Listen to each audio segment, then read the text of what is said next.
Family reunited, but this time the happy moments come with fear. Fear that his trip home from the front lines in Gaza is only temporary and that another trip over there might not have the same happy ending as this.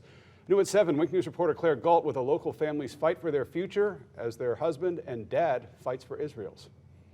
When Sarah Alef saw her husband, Logan, Sunday, she smiled for the first time in weeks. She's a soldier's wife who never thought she'd be a soldier's wife. But then Hamas attacked Israel, and Logan left his wife and their precious little girl to fight.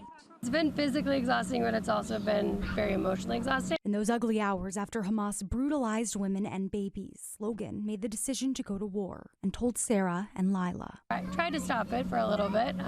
Ultimately knew I couldn't and that it was going to happen anyway, but it was very hard. It was a very hard first week, for sure. It's easy to keep up with the war. It's everywhere, on social media, on TV.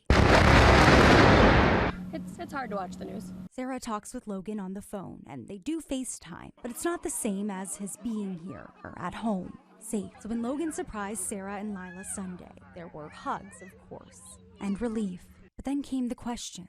Back for a little bit. Are you staying or going back? And please, God, don't let him have to go back. Logan told them there's a good chance he's going back to fight. Sarah told me she understands her husband's decision. His family is in Israel, and he served in the Israeli Defense Forces years before. Doesn't make it any easier. Because right now, Sarah is raising their daughter alone. Getting her to school, me going to work at school, picking her up, tutoring, getting home. You know, I leave the house at 6:30 and I'm home at 6. And then get her ready for bed, go to bed, and do it all over again. None of that compares to her worry, her fear, her one question Logan cannot answer.